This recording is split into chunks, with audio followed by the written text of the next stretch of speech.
We like to think of ourselves as good people, don't we? Most of us, if asked, would say yes. Fundamentally, we try to do the right thing. We value kindness, honesty, courage. We stand against obvious evil. We strive to be decent. We believe that if a great moral test came, a true battle between light and shadow, we'd know which side we were on, and we'd fight for the light. But what if the most dangerous threats to our goodness don't announce themselves with trumpets and black banners? What if the corruption is quieter, more insidious, a subtle poison that can taint even the noblest intentions? What if the greatest fantasy author of the 20th century, a man who intimately understood the complexities of good and evil, left us a message, a warning, embedded deep within his epic tales that suggests our self-assessment of goodness might be far more fragile and far more complicated than we dare to admit? J.R.R. Tolkien, the mind behind The Lord of the Rings, wasn't just a storyteller. He was a profound moral philosopher, a devout Catholic whose work explores the deepest struggles of the human heart. And one of his most unsettling yet crucial messages is this: the line between good and evil is not a vast chasm separating us from them. It is a razor's edge that runs through every single human heart. And even the best of us can stumble, falter, and fall, often precisely when we believe we are acting for the greatest good. This isn't to say we are evil, but that the potential, the vulnerability, is always there, and recognizing it is the first step towards true, resilient goodness. Tolkien's Middle-earth is a world saturated with choices, with temptations, and with the ever-present struggle between light and shadow. But he rarely presents evil as something cartoonishly simple, something external that only affects the obviously wicked. Instead, he shows how evil is a corruption of good, how it often whispers its most alluring promises to those who genuinely desire to do good, to protect, to save, to bring order. Consider the character of Boromir, son of the Steward of Gondor. If ever there was a man who embodied many virtues we admire, it was Boromir. He was brave, fiercely loyal to his people, deeply concerned for the safety of his city, Minas Tirith, which stood as the last bulwark against the encroaching darkness of Mordor. He was a valiant warrior, a proud man, a leader. By most conventional standards, Boromir was a good man. He volunteered for the perilous journey of the Fellowship, driven by a desire to protect his homeland. His intentions were, at their root, noble. And yet, Boromir falls. He succumbs to the allure of the One Ring. Why? Not because he was secretly wicked, not because he craved power for its own sake in a malicious way. Boromir fell because he believed the ring, the ultimate instrument of Sauron's evil, could be used for good. He saw its immense power and thought, with this, I can save Gondor, I can defeat the enemy, I can protect my people. Why should we destroy such a potent weapon when it could be wielded against the shadow? In his desperation, in his love for his city, in his pride as a warrior of men, he convinced himself that the ends, the noble end of saving his people, could justify the means, even if those means involved wielding the very essence of the enemy's power. Tolkien shows us, through Boromir's tragic arc, a terrifying truth: our good intentions are not an impenetrable shield against corruption. In fact, sometimes our very desire to do good, to achieve a noble outcome, can become the gateway through which temptation enters. Boromir didn't see himself as becoming evil. He saw himself as making a hard, pragmatic choice in a desperate time. He rationalized. He believed he was strong enough, noble enough to control the ring, to master it for a righteous cause. And that very belief, that pride in his own strength and righteousness, was his undoing. The ring preyed on his patriotism, his desire for strength, his fear for his people, twisting them into a possessive greed and a dangerous arrogance. Tolkien is not just telling a story about a magical ring. The One Ring is a potent symbol for any source of power, any ideology, any shortcut, any compromise that promises us the ability to achieve our good ends more quickly, more effectively, but at the cost of our moral integrity. It represents the seductive idea that we can control the uncontrollable, that our good intentions are pure enough to sanctify even a tainted instrument. And Boromir is not an isolated case in Tolkien's legendarium. Saruman the White, the wisest of the Astari, the wizards, fell from grace. Why? Because he too desired power, initially to understand and then to control events for what he perceived as the greater good, to impose his vision of order on Middle-earth, believing himself wiser than others. His pursuit of knowledge and order, initially good things, became corrupted by pride and a lust for domination. He began to believe that his superior intellect and understanding gave him the right to make choices for others, to bypass the slower, messier processes of free will and consensus. He, like Boromir, thought he could wield the tools of the enemy, or emulate them, and remain untainted. Even Frodo, the humble hobbit ring-bearer, chosen for his resilience and apparent incorruptibility, ultimately fails at the very brink of Mount Doom. After enduring unimaginable suffering, he claims the ring for himself. "The ring is mine," he declares. It is only Gollum's desperate intervention, itself a twisted act of possessiveness, that leads to the ring's destruction. Tolkien shows us that even the most seemingly pure, after prolonged exposure to overwhelming temptation, can falter. This is not to condemn Frodo, but to highlight the terrifying, pervasive power of such corruption and the universal vulnerability of created beings. What Tolkien is illustrating with profound psychological and spiritual depth is a concept central to his own Catholic faith: the idea of the fall, of original sin, the inherent brokenness and vulnerability within human nature, and indeed within all created beings in his world. No one is immune. The shadow, as Gandalf warns, can lie in the hearts of all.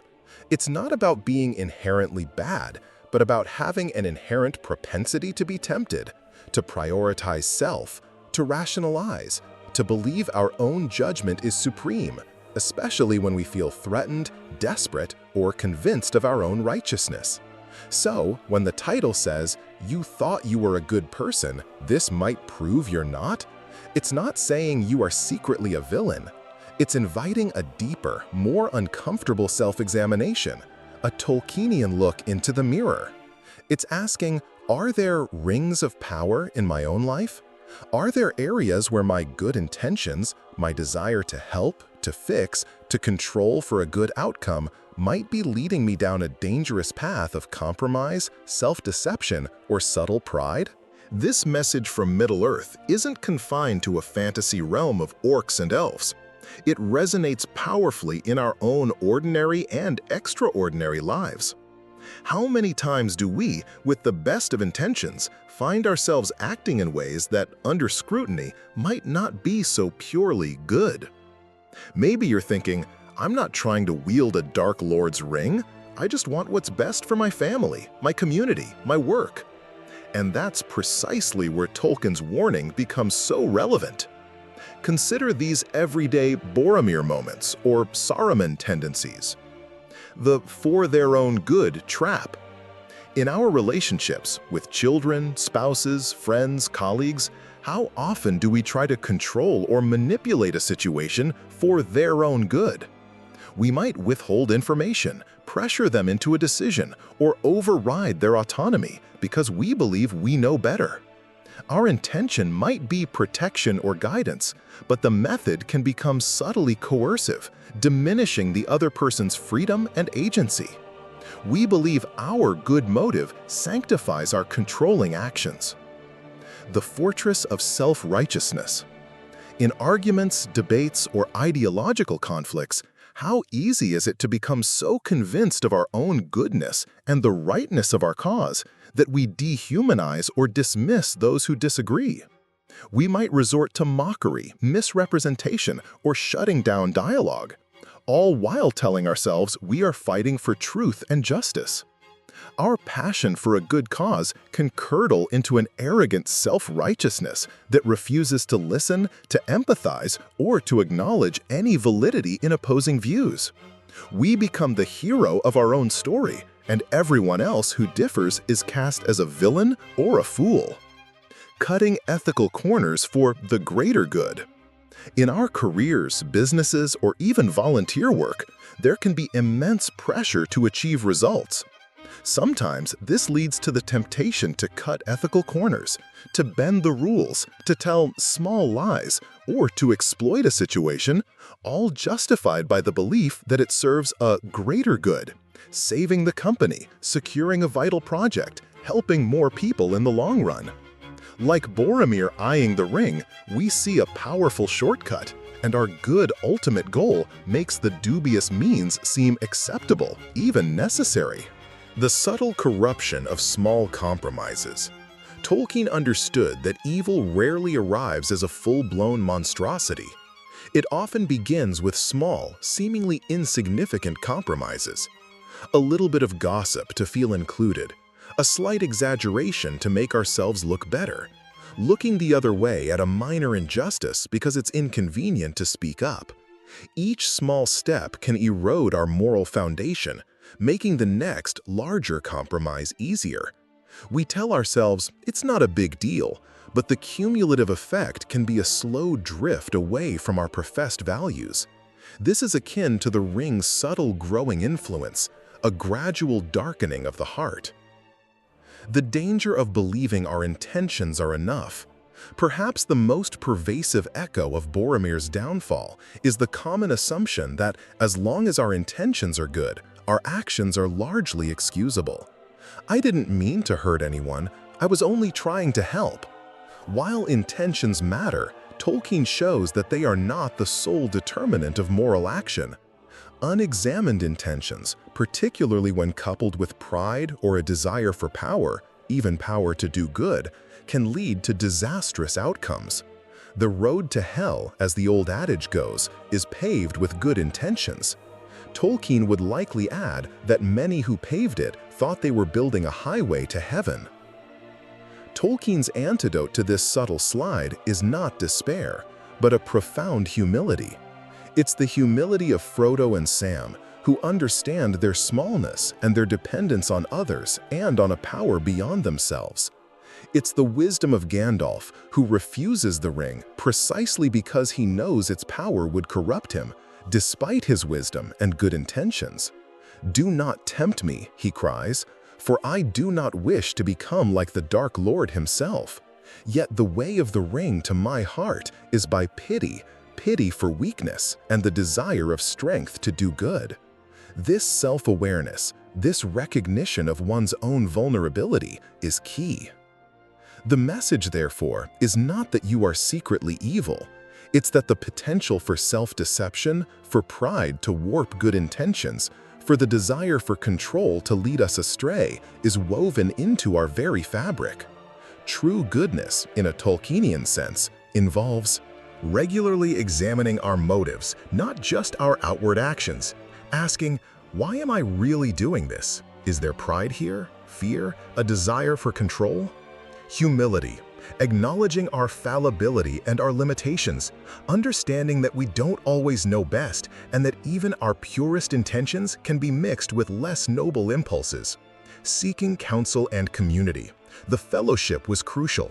We need trusted friends, mentors, or communities who can offer different perspectives and hold us accountable, who can gently point out when we might be veering off course, like Gandalf did for Boromir, though Boromir tragically didn't heed the warning in time. Recognizing the ring in its many guises. Being aware of the temptations, whether they be power, ideology, convenience, or the allure of quick fixes that promise good outcomes through questionable means. A willingness to let go. Sometimes the truly good path involves relinquishing control, accepting limits, and trusting in processes or powers beyond our own manipulation, even if it means not achieving our desired outcome as quickly or as completely as we'd like. This is the ultimate lesson of the ring's destruction. It couldn't be wielded, only renounced and destroyed. an act of profound letting go. So, J.R.R. Tolkien, through the epic tapestry of Middle-earth, offers us not a condemnation, but a profound and somewhat unsettling invitation to look deeper within ourselves. The idea that you thought you were a good person, this might prove you're not, is a jolt, a wake-up call. It's a call to move beyond a superficial understanding of goodness into a more mature, humble, and vigilant moral awareness. It's a recognition that the battle for goodness is fought daily in the small choices, in the examination of our hearts, and in our willingness to confront the subtle shadows that can cling even to our brightest ideals. This is not a message of despair, but one of profound realism and ultimately hope. Because it is only by acknowledging our vulnerabilities, our own Boromir moments, that we can truly begin to cultivate a goodness that is resilient, authentic, and less prone to the insidious corruption of pride and self-deception. True strength, Tolkien seems to say, begins with knowing your weakness. What do you think? Have you ever seen in your own life, or in the world around you, examples of good intentions leading to negative outcomes because of pride, a desire for control, or ethical compromises? What are the modern-day rings of power that tempt us to believe we can achieve good ends through questionable means? How do you try to guard against this subtle corruption in your own heart, inspired perhaps by these timeless lessons? Share your thoughts, your experiences, and your reflections in the comments below. This is a deep and challenging conversation, but one that is essential if we truly aspire to not just think of ourselves as good people, but to strive humbly and vigilantly to actually be them in all the complexity that entails. And in that striving, perhaps we come a little closer to the quiet heroism of a hobbit who understood that some burdens are too great to bear with pride, but must be carried with humility, perseverance, and the help of faithful friends.